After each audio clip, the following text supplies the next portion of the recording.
Now we are going to start a new chapter in psychology, and that is understanding psychological measurement. Chapter के नाम से पता चल रहा है कि हम लोगों को इस चैप्टर में साइकोलॉजी से रिलेटेड कुछ मेजरमेंट सीखने वाले हैं। जैसे कि अगर हम साइकोलॉजी की बात करें तो बहुत सारी चीज़ें साइकोलॉजी में आती हैं। जैसे इंसान का अपना nature, behaviour, personality, intelligence, okay, उसका जेस्चर हुआ, ठीक है। तो ये जो चीज़ें मैंने बताई, ये जो मैंने टर्म्स बताए हैं, इनका मेज़रमेंट हम कैसे कर सकते हैं, इनकी टेस्टिंग कैसे कर सकते हैं, या फिर अ, इनको कम या ज़्यादा एक लेवल, कौन किस लेवल का है, कौन किस, जैसे कोई इंटेलिजेंट है, किस लेवल का इंटेलिजेंट है, उसका लेवल क्या है, उसका ग्रेड क्या है, ठीक है। कोई गुस्सा है, किसी को एंगर जल्दी आता है तो किस लेवल का एंगर है उसको, या कोई मेंटल डिसऑर्डर है किसी को तो किस लेवल का है। कैसे हम बोलेंगे कि हाँ ये सीरियस लेवल केस है, ये लाइट लेवल केस है, कोई ज़्यादा कुछ खास सीरियस लेवल नहीं है। तो ये चीज़ें कैसे पता चलेंगी, तो एक पर्टिकुलर मेज़रमेंट होगा, वहाँ से पता चलेगा ना कि कौन कितना अक्लमंद है, कौन कितना बेवकूफ़ है, कौन बहुत ज़्यादा इंट्रोवर्ट है, कौन बहुत ज़्यादा एक्सट्रोवर्ट है ना। तो ये इसके कुछ मेज़रमेंट होंगे, जहाँ साइकोलॉजिकली मेज़रमेंट होंगे, जहाँ से इन टर्म्स की इंटेंसिटी हमें पता चलेगी। हमें क्या पता चलेगी इन टर्म्स की, जैसे इंटेलिजेंसी क्या इंटेंसिटी है इसकी, इसको गुस्सा आने की इंटेंसिटी क्या है, ये कितना कूल रह सकता है, सिचुएशन कैसे हैंडल कर सकता है, ठीक, कोई कितना कितना रेशनलाइज है, रेशनल बिहेवियर कितना कम या ज़्यादा, मेज़रमेंट। तो हम लोग मेज़रमेंट सीखेंगे किस तरह मेज़र कर सकते हैं, कौन से टर्म्स हों, कौन से तरीके हों कि इन साइकोलॉजिकल इश्यूज़ को हम मेज़र कर सकें। सो इस चैप्टर के ऑब्जेक्टिव्स यहाँ पे दिए हुए हैं। Define measurement and give several example of measurement in psychology. हम लोग मेजरमेंट का मतलब और कुछ एग्जांपल सीखेंगे। Explain what is psychological construct and give several examples. Distinguish conceptual from operational definitions.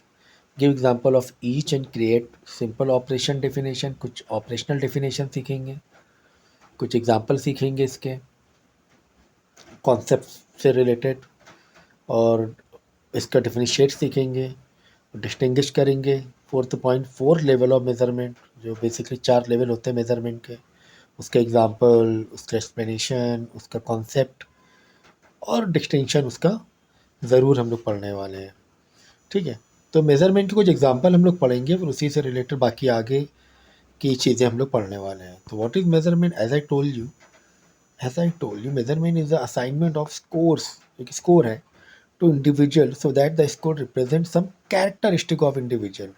उसका कैरेक्टरिस्टिक बताएगा वो किस लेवल का है, किस ग्रेड का है, कि वो कितना इंटेलिजेंट है, या उसकी पर्सनालिटी कितनी पॉजिटिव है, ठीक है, कितना एक्सट्रोवर्ट है, कितना इंट्रोवर्ट है। ये इसका स्कोर्स होता है। तो कुछ मेजरमेंट होते हैं, कुछ तरीके होते हैं, जिससे उन तरीकों का इस्तेमाल करके हम लोग ये पता करने की कोशिश करेंगे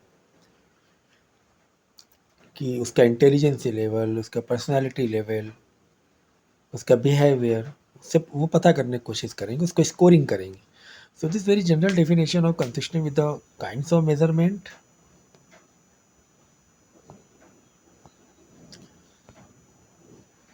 The everyone is familiar with for example, weighing oneself by stepping onto a bathroom scale, or checking internal temperature of roasting turkey by inserting a meat thermometer. It also consistent with the measurement in the other sciences. In physics, for example, one might measure the potential energy for an object in Earth gravitational field by finding its mass and height, which of course require measuring those variables and then multiplying them together along with the gravitational acceleration of Earth. The result of this procedure is code that represent the object potential energy. तो basically इस paragraph में आपको measurement का general मतलब बताया है कि भाई हमको एग्जाम्पल के तौर पे हमें अपना वेट करना है, ठीक है। अब वो वेट के लिए हम लोग वेट मशीन में वेट करेंगे तो हमें वेट पता चलेगा, ठीक है ना।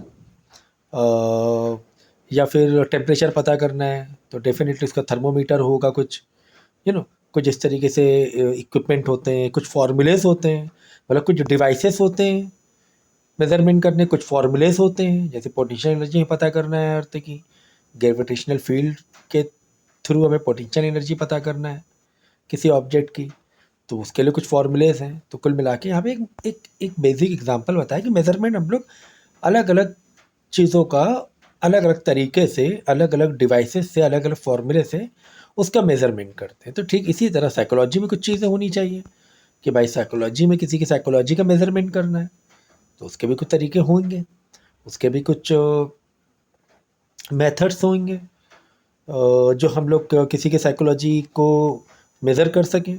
तो यही चीज़ हम लोग सीखेंगे। So so this general definition of measurement is consistent with the measurement psychology to.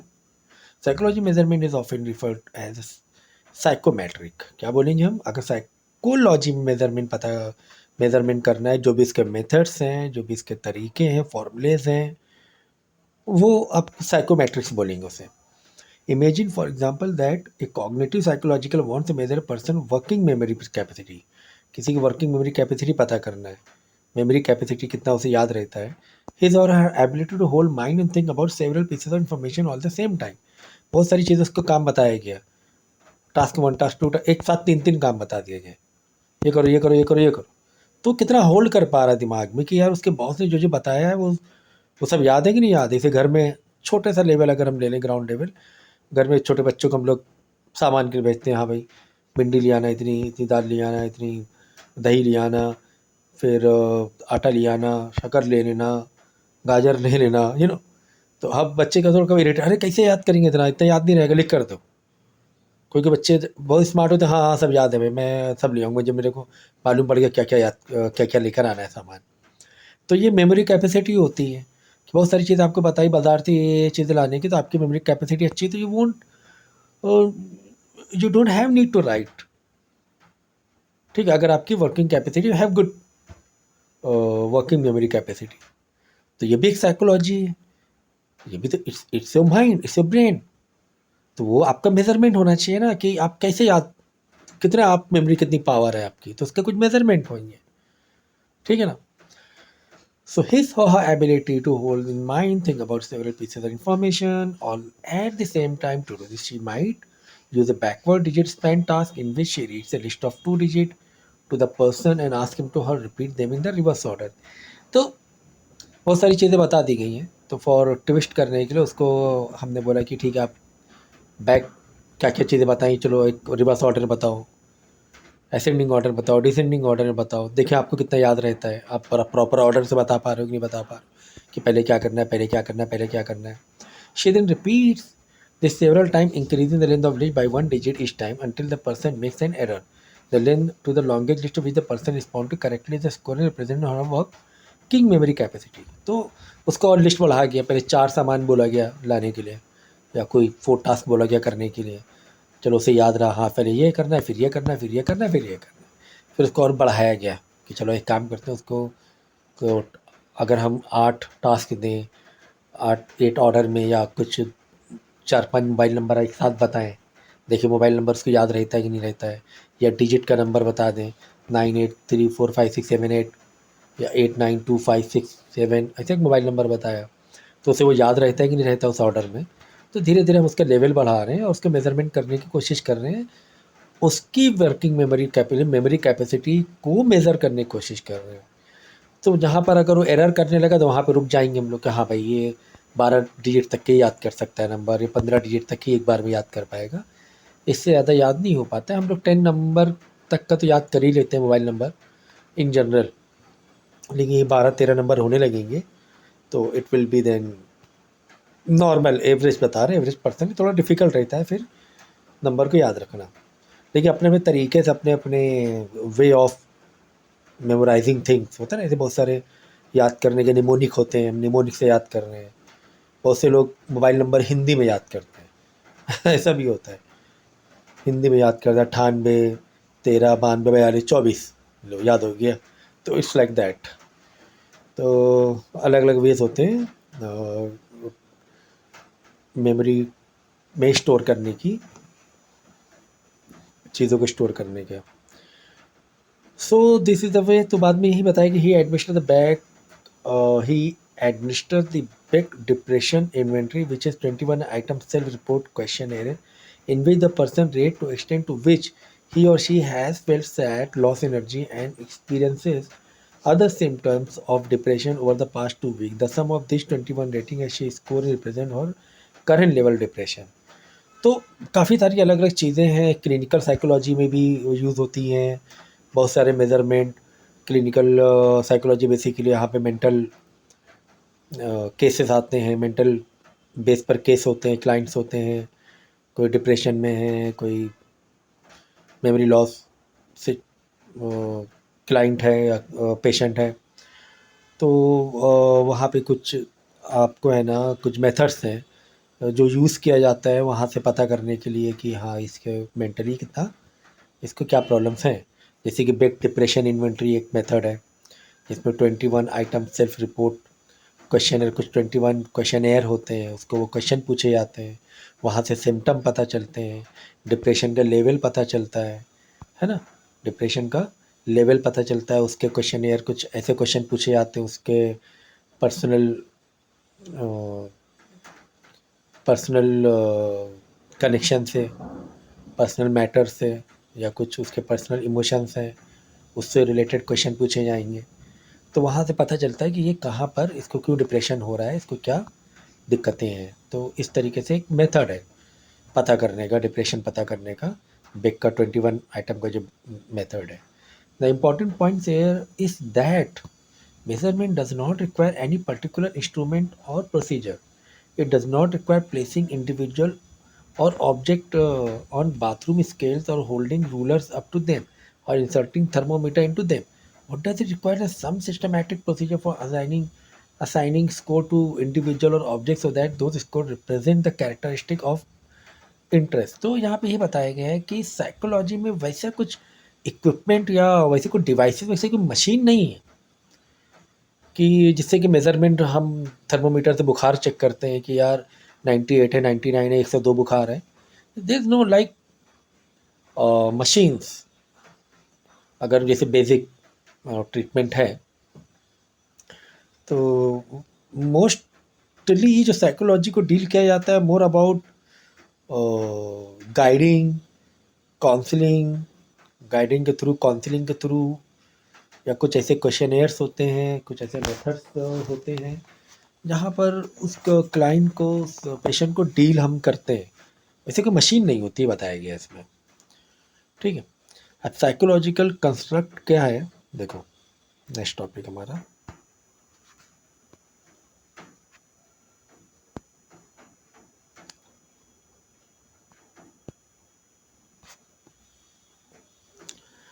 many variables studied by psychologists are straightforward and simple to measure। बहुत सारे मेथड्स हैं जो बहुत सिंपल तरीके से यूज़ होते हैं। This include sex, age, height, weight and birth order. तो उस मेथड्स में मेल है, फीमेल है, उसकी एज क्या है, उसकी हाइट, वेट क्या है, उसके हिसाब से वो मेथड यूज़ किए जाते हैं, वो तरीके यूज़ किए जाते हैं उसके साइकोलॉजी जानने के लिए, ठीक है। फीमेल है तो डेफिनेटली फीमेल्स को अलग टाइप के क्वेश्चन एयर्स होंगे, अलग टाइप की काउंसलिंग होगी। मेल है तो वो डेफिनेटली उसको अलग टाइप से क्वेश्चन पूछे, क्योंकि मेल है उसके जो भी अफेयर्स हैं, उसके जो इंटरफेयर्स हैं सोसाइटी में, वो अलग माइंडसेट से हैं। फीमेल्स का एक अलग माहौल में जो फीमेल्स इंडियन कल्चर में उनको जो माहौल मिलता है वो थोड़ा सा कंपैरेटिवली मेल अलग मिलता है। तो उनके लिए क्वेश्चंस भी, उनकी बायोलॉजिकल बॉडी ही अलग है ना, बायोलॉजी अलग है दोनों की, तो डेफिनेटली उनके लिए जो मेथड्स होंगे वो थोड़े अलग हो सकते हैं उनके वेट के हिसाब से, उनके बर्थ ऑर्डर के हिसाब से। तो you can often tell whether someone is male और female just by looking.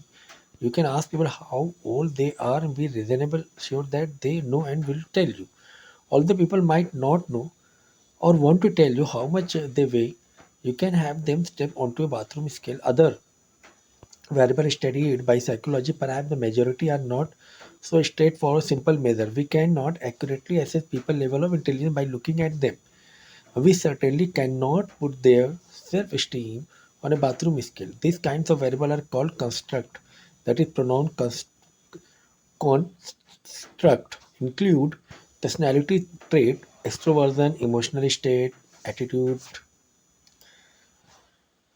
and ability. Example, athleticism.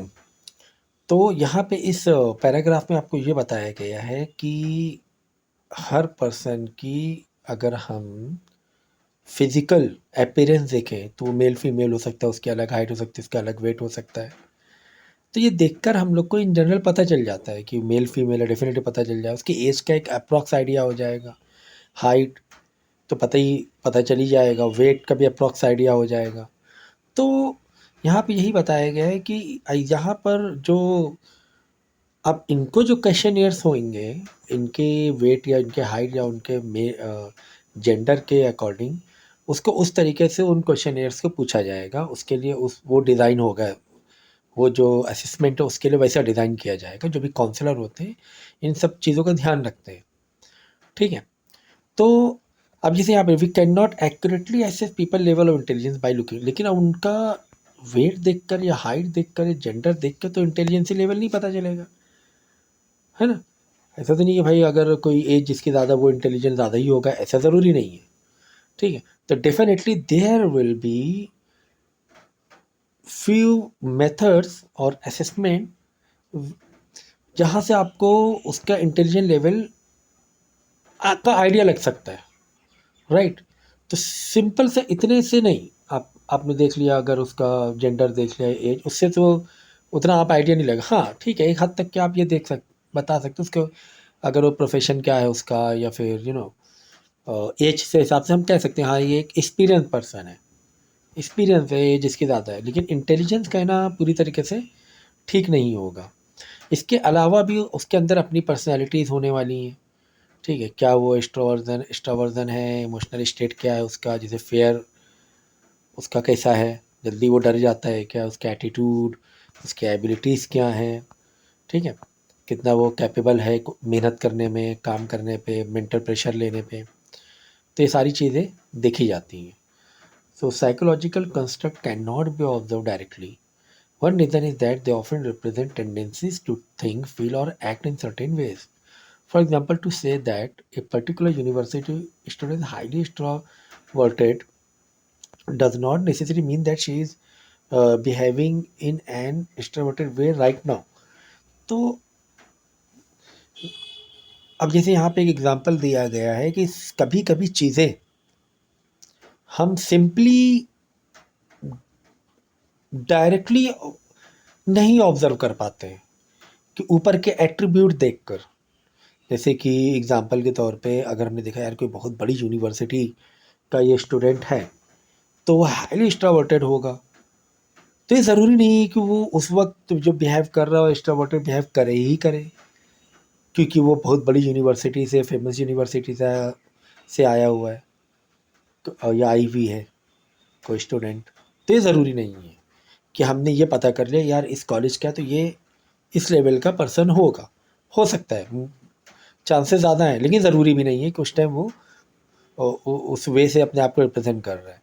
She might be sitting quietly bye her self reading book, तो वो चुपचाप बैठ भी सकती है, बुक रीड कर रही है। Instead means has a general tendency to behave in extroverted ways, talking, laughing etc across a variety of situation. तो ये सिचुएशन पर डिपेंड करता है कि वो उस टाइम चुप बैठी हुई बुक पढ़ रही है, इसका मतलब ये, अब इसका मतलब ये नहीं कि वो एक्स्ट्रावर्टेड नहीं है, एक्स्ट्रोवर्ट नहीं है वो, इट डजंट मीन दैट, ठीक है।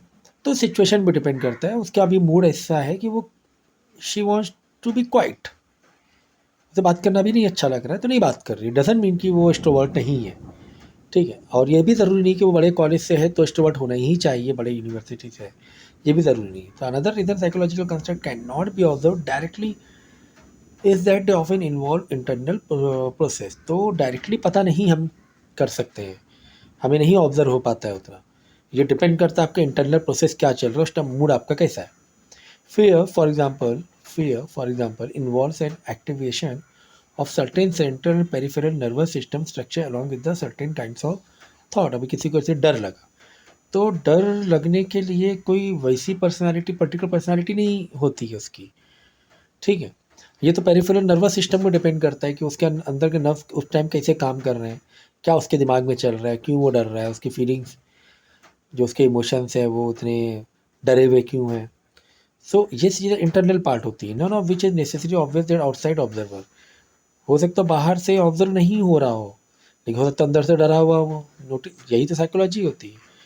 And notice also that neither extraversion nor fear reduce to any particular thought, feeling, act, or psychological structure or process. Instead, each is a kind of summary of complex set of behavior and internal process. तो कोई अगर extroversion है तो इसका मतलब ये नहीं कि उसको डर नहीं लग सकता, ठीक है ना, कि वो एक्सट्रोवर्जन है, एक्सट्रोवर्ट है, वो डरता नहीं, ऐसा नहीं हो सकता, ऐसा ज़रूरी नहीं है। तो ये बहुत कॉम्प्लेक्स टॉपिक है, ठीक है ना। अक्सर बोलते हैं ना कि हाँ, बाहर तो बहुत बातें कर रहे हो, इतना बड़ी बातें कर रहे हो, कभी कोई सिचुएशन आता है इंसान बिल्कुल ही एक तरह भीगी बिल्ली बन जाता है। इट इट हैपेंस एक पर्टिकुलर सिचुएशन पे, तो बात करने में बहुत बड़ी बड़ी बात है। तो ये इंटरनल बिहेवियर आपका उस टाइम उस सिचुएशन में कैसे काम कर रहा है बड़ा कॉम्प्लेक्स होता है, इसको समझना आपके नर्वस सिस्टम को। तो वो बेसिकली कुछ 5 चीज़ें निकाली गई, 5 डायमेंशन निकाले गए कि उस डायमेंशन से उस इंसान की पर्सनैलिटी को हम मेज़र कर सकते हैं, उसके इंटेलिजेंसी को मेज़र कर सकते हैं, ओवरऑल बिहेवियर को मेज़र हम कर सकते हैं। बिग 5 के नाम से फेमस है, ठीक है। तो ये बिग 5 क्या है देखो, इन चीज़ों से ओपननेस टू एक्सपीरियंस, ये सब क्या है, मेज़रमेंट मेथड्स हैं या टूल्स हैं या ऐसे टर्म्स हैं कि इन टर्म्स को ध्यान में रखकर किसी इंसान को अगर हम स्टडी करेंगे, ऑब्ज़र्व करेंगे, तो हमें पता चलेगा उसका ओवरऑल बिहेवियर, पर्सनैलिटी या उसकी साइकोलॉजी। तो ओपननेस टू एक्सपीरियंस,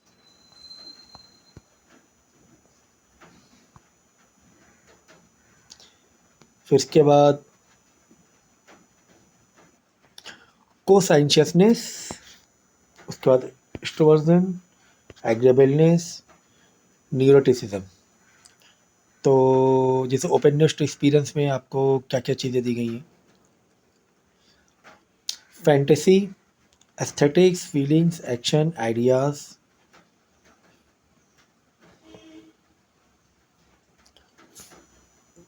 ठीक, openness to experience, fantasy, aesthetics, feelings, action, ideas. तो जो ओपनली एक्सपीरियंस करना चाह रहा है कि एग्ज़ाम्पल के तौर पे कुछ भी नया, अभी एक बिजनेसमैन के पॉइंट ऑफ व्यू से कुछ नया प्रोडक्ट उसे लॉन्च करना है, तो वो रिस्क लेना चाह रहा है बिजनेस में, तो रिस्क लेने के लिए ओपननेस टू एक्सपीरियंस होना चाहिए, ठीक है। कोई ट्रैवलर है, वो कोई बहुत ही थ्रिलर माउंटेन में जाना चाह रहा है, उसकी वो फैंटेसी है, ऐसा कह सकते हो, उसकी वो फीलिंग्स है, वो उस पर एक्शन करना चाह रहा है, उसके पास एक आइडिया है उस एडवेंचर को पूरा करने का। तो ओपननेस टू एक्सपीरियंस, ये अगर इमोशंस हैं आपके पास, तो ये चीज़ें आप, मतलब ये चीज़ें से जुड़ी हुई होती हैं, उसकी फीलिंग्स, एक्शन, आइडियाज़ उससे जुड़े हुए होते हैं अगर वो ओपननेस टू एक्सपीरियंस है। कोसाइंशियसनेस, जिससे कॉम्पिटेंस है, वो ऑर्डर में है, ब्यूटीफुलनेस है, अचीवमेंट लेना चाह रहा है वो, सेल्फ डिसिप्लिन है बहुत, और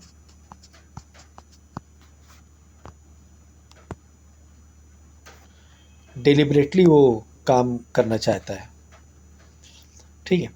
एक्सट्रोवर्जन में वार्म है, ग्रेगरियसनेस है, असर्टिवनेस है, एक्टिविटी है, एक्साइटमेंट सीकिंग है, पॉजिटिव इमोशंस होते हैं, पता है हमें एक्सट्रोवर्जन में। अभी और नीचे सारी चीज़ इसको डिटेल में सीखेंगे। एग्रीएबलनेस मतलब एग्री करता है, मतलब ट्रस्ट कर रहा है, वो स्ट्रेट फॉरवर्ड है, तभी वो एग्री कर रहा है आपके किसी टॉपिक को, किसी इश्यूज़ को। Altruism, compliance, modesty, tender mindedness है। फिर न्यूरोटिज्म, वरी है, ये थोड़ा सा नेगेटिव पॉइंट ऑफ व्यू से है। वरी बहुत से वो टेंशन रहती है, एंगर जल्दी आता है, डिस्करेजमेंट रहता है, सेल्फ कॉन्शियसनेस, खुद के बारे में ज़्यादा सोचता है वो, इम्प्लिसिटी है, वल्नरेबिलिटी है, ठीक है। तो ये 5 पॉइंट हैं और इसके सभी के डिटेल्स में हम लोग पढ़ेंगे, ठीक है ना। ये जो बिग 5 हैं, जो बिग 5 बाकी 6 पॉइंट से जो जुड़े हुए हैं, ठीक है, इसके डिटेल्स में हम लोग करेंगे आगे। तो ठीक है, फ़िलहाल आज इतना कर लो और बिग 5 के बारे में डिटेल से पढ़ेंगे कि बिग 5 आगे मेज़रमेंट के सारी चीज़ों में यूज़ होने वाला है।